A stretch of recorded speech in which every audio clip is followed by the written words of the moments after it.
இப்போ வெண்பொங்கல் செய்கிறது எப்படின்னு நான் உங்களுக்கு சொல்கிறேன். பச்சரிசி, இது பைத்தம்பருப்பு ஃபஸ்ட்டு எடுத்துக்கோங்க. இது ரெண்டுத்தையும் எடுத்து குக்கரில் வச்சு எடுத்ததுக்கப்புறம் தாளித்து கொட்டணும். அது ஃபஸ்ட்டு என்னன்னு சொல்கிறேன்.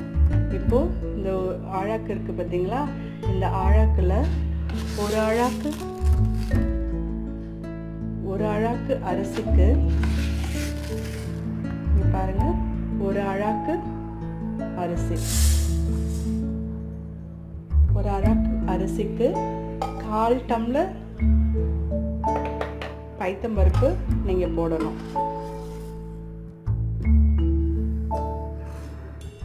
இப்போ பார்த்தீங்கன்னா இது 1/4. ஸோ இது ஒரு அழாக்கு அரிசிக்கு 1/4 அழாக்கு பைத்தம்பருப்பு நீங்கள் இதில் சேர்க்கணும். சேர்த்து 2 டம்ளர் தண்ணி விடணும். தண்ணி விட்டுட்டு கொஞ்சமாக இந்த பருப்புக்கு இன்னும் கொஞ்சம் எக்ஸ்ட்ரா தண்ணி விட்டு குக்கரில் வச்சு எடுத்துக்கோங்க. குக்கரில் ஒரு 5 விசில் விட்டு எடுத்துக்கணும். அது எடுத்ததுக்கப்புறம் தாளித்து கொட்டணும். இப்போது அரிசியும் பைத்தம்பருப்பும் போட்டிருக்கேன். இதை கொஞ்சம் தண்ணி விட்டு நல்லா அலம்பி நான் இதை வடிகட்டி வச்சுருக்கேன். வடிகட்டி வச்சதுக்கப்புறம் பார்த்தீங்கன்னா இப்போது தண்ணி விட்டுக்கோங்க. 1 டம்ளர் தண்ணிக்கு 1 டம்ளர் அரிசிக்கு 2 டம்ளர் தண்ணி, அப்புறம் கொஞ்சம் எக்ஸ்ட்ரா தண்ணி வச்சுக்கோங்க இந்த பருப்புக்கு. இப்போ எக்ஸ்ட்ரா தண்ணி வச்சுட்டதுக்கப்புறம் பார்த்தீங்கன்னா கொஞ்சமாக இதில் எண்ணெய் விடுங்க. இப்போது இதில் கொஞ்சமாக எண்ணெய் விட்டுக்கோங்க.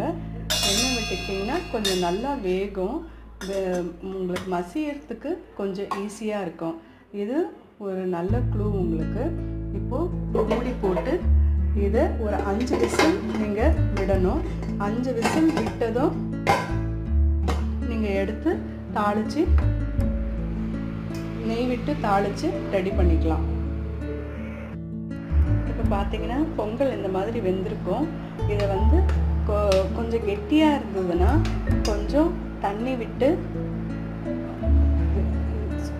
ஸ்டவ் மேலே வச்சு கொஞ்சம் தண்ணி விட்டு கொஞ்சம் நல்லா கலக்கிக்கோங்க.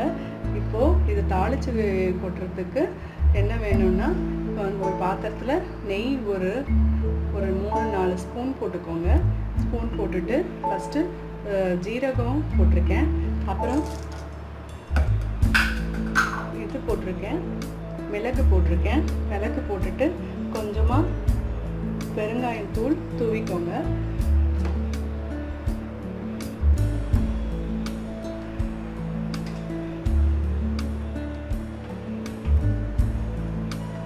மிளகு வெடிக்கிறதுக்குள்ள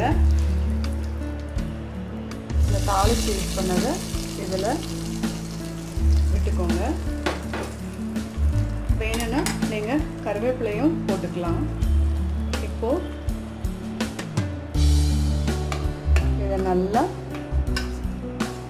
நெய் விட்டு